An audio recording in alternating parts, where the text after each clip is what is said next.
71 మంది మావోయిస్టుల లొంగుబాటు ఛత్తీస్గఢ్ పోలీసుల సమక్షంలో లొంగిపోయిన వారిలో 21 మంది మహిళలంట, ముగ్గురు మైనర్లంట. 30 మందిపై మొత్తంగా 64 లక్షల రివార్డు ఉందట. ఇక అబుజ్బాడ్ ఎన్కౌంటర్ బూటకం. ఛత్తీస్గఢ్ హైకోర్టులో ఖాతా రామచంద్రారెడ్డి కుమారెడ్డి పిటిషన్ అంట. పోలీసుల ఎన్కౌంటర్ కథ అబద్ధం, మావోయిస్టు దండకారణ్య స్పెషల్ కమిటీ ఆరోపిస్తుంది. ఒకసారి చూద్దాం పూర్తి వార్త. మొత్తం 71 మంది చనిపోయారు. భారీ స్థాయిలో ఎదురు దెబ్బ తగిలినట్టుంది మావోయిస్టులకు. 71 మంది మావోయిస్టుల లొంగుబాటు, వారిలో 21 మంది మహిళలంట, ముగ్గురు మైనర్లంట. ఈ అబ్బో 30 మందిపై 64 లక్షల రివార్డ్ అంట. పోలీసులపై దాడులు, విధ్వంసక చర్యల్లో వారి ప్రమాయం అంట. మైనర్లు కూడా రిక్రూట్మెంట్ అవుతున్నారంటే నిజంగా ఎంత ఆశ్చర్యం చూడు. మైనర్లు కూడా మరి వాళ్ళకి ఏం రాజ్యం మీద ఏం ఇబ్బంది అయింది, లేకపోతే రాజ్యాంగబద్ధంగా పాలన జరగకనా వాళ్ళు ఎందుకు పోతున్నారో తెలియదు. మరి వాళ్ళని ప్రత్యేకంగా ఏమైనా ఇంటర్వ్యూ ఇస్తే తెలియాలి. కానీ మైనర్లు కూడా ఉన్నారంట. ఇక వీళ్ళంతా పోలీస్ అధికారుల సమక్షంలో లేకపోయినా 71 మంది మావోయిస్టులు అంట. మైనర్లు ముగ్గురు ఉన్నారంట, మహిళలు ఉన్నారు, అది వేరే విషయం. కానీ ఇక ఛత్తీస్గఢ్ రాష్ట్రం దంతెవాడ జిల్లా పోలీసుల ఎదుట బుధవారం 71 మంది మావోయిస్టులు లొంగిపోయారట.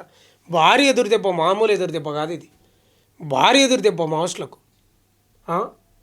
కేంద్ర కమిటీ సభ్యులను కోల్పోతుంది ఎన్కౌంటర్లా, ఎంతోమంది లొంగిపోతున్నారు. ఇప్పుడు గుంపగత్తగా 71 మంది లొంగిపోయారు. వీరిలో 21 మంది మహిళలతో పాటు ఓ బాలుడు ఉన్నాడంట, 2 బాలికలు ఉన్నారంట. ఏంది 21 మంది మహిళలతో పాటు ఓ బాలుడు, 17 ఏళ్ళు ఉన్నాయి ఆ పిల్లగానికి, 2 బాలికలు. ఆ 2 బాలికలకు ఒక అమ్మాయికి ఏమో 16 ఏళ్ళు ఉన్నాయి, ఒక అమ్మాయికి 17 ఏళ్ళు. వీరు ముగ్గురు మైనర్. వీరిలో 30 మందిపై 64 లక్షల రివార్డు ఉందట. వీరు మావోయిస్టు పార్టీలో వివిధ హోదాల్లో పనిచేశారు. బమన్ మడకం అంట 30 ఏళ్ళంట, మాంకీ అలియాస్ షమీలా మాండవి 20 ఏళ్ళంట. ఒక్కొక్కరిపై 8 లక్షల చొప్పున గంగి అలియాస్ రోహిణి బర్సే 25 ఏళ్ళు ఉన్నాయంట. దేవేందర్ అలియాస్ కవిత మాధ్వి 25 ఏళ్ళంట. సంతోష్ మాడవి 30 ఏళ్ళు. ఒక్కొక్కరిపై 5 లక్షల చొప్పున, మిగతా వారిపై కూడా 50,000 నుంచి 3 లక్షల వరకు రివార్డు ఉందట. పోలీసులపై జరిగిన పలు దాడుల్లో బమన్, షమీలా, గంగి ప్రమేయం ఉందని దంతెవాడ ఎస్పీ గౌరవ్ రాయ్ తెలిపిండట. మిగతా మావోయిస్టులు రోడ్లు తవ్వేయడం, చెట్లు కూల్చేయడం, నక్సలైట్ల బ్యానర్లు కట్టడం, పోస్టర్లు అంటించడం, కరపత్రాలు పంచడం వంటి కార్యకలాపాల్లో పాల్గొంటారని ఆయన తెలిపిండట. మావోయిస్టు పార్టీ డొల్ల సిద్ధాంతంతో విసిగిపోయామని లొంగిపోయిన వారు తెలిపినట. ఇక వాళ్ళు తెలిపినరా పోలీసులు ఇక వీళ్ళు చెప్పినరా తెలియదు. కానీ మావోయిస్టు పార్టీలో సిద్ధాంతాలకు ఇక వేస్టు, సిద్ధాంతాల్లో ఏం లేవు, అంతా డొల్ల సిద్ధాంతాలని వాళ్ళు అన్నారంట. ఎస్పీ గౌరవ్ రాయ్ చెప్తున్నాడు. ఎంతవరకు నిజమో తెలియదు. ఇక బస్తర్ రేంజ్ పోలీసులు ప్రారంభించిన పునరావాస కార్యక్రమాలు, రాష్ట్ర ప్రభుత్వం అమల్లోకి తెచ్చిన కొత్త పునరావాస విధానం తమకు ప్రభావితం చేశాయని చెప్పారని తెలిపారు. ఇంకా వాళ్ళు చెప్తే బాగుంటుంది, వాళ్ళే స్వయంగా వాళ్ళ ముందర మైకు పెడితే వాళ్ళు చెప్తే చెప్పినట్లు. లొంగిపోయిన వారికి 50,000 ఆర్థిక సాయంతో పాటు పునరావాసం కల్పిస్తామన్నారు.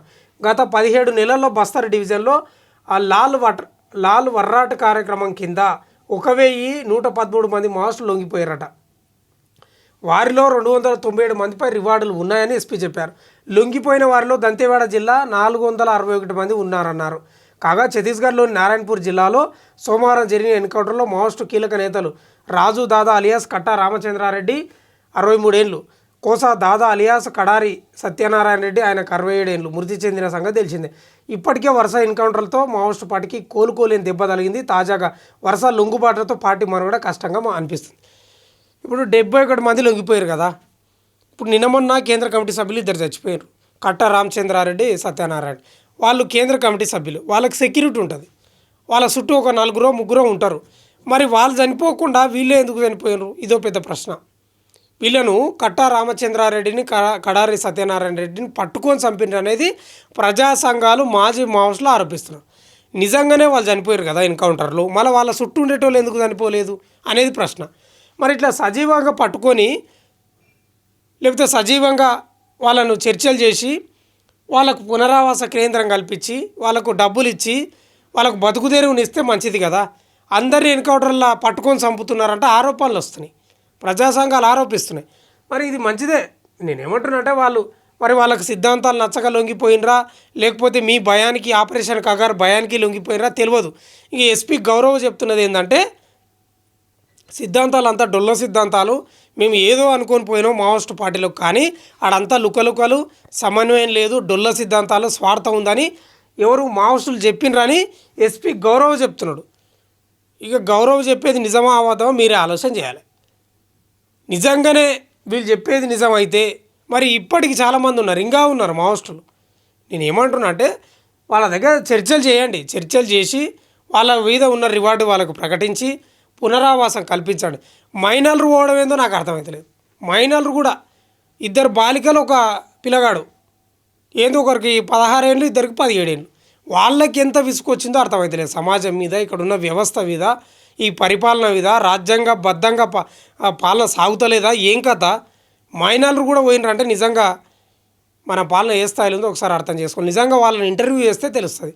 మైనర్లను ఇంటర్వ్యూ చేస్తే అసలు మీరు ఎందుకు పోయినరు, ఏం కథ అనేది చేస్తే తెలుస్తుంది. మొత్తం మీద అయితే మావోయిస్టు పార్టీకి చాలా భారీ ఎదురు దెబ్బనే తగిలింది, మామూలు ఎదురు దెబ్బ కాదు. ఆపరేషన్ కగారికి కకావికలం అవుతుంది. అటు అభయ్ లేఖతోటి వాళ్ళు పరిశానలో పడ్డారు.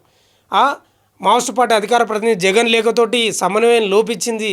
ఇక అంతా కకావికలం అయిపోయింది. ఇక కేంద్రం కూడా మామూలుగా రువడి మీద లేదు. ఇప్పుడు అమర్నాథ్ యాత్రలో ఉన్నారు కదా, భద్రతా బలగాలు వాళ్ళందరినీ పంపిస్తుంది అడవిలకు. జల్లెడ పడుతుర్రట, భూతాతం పెట్టి వెతుకుతుర్రట.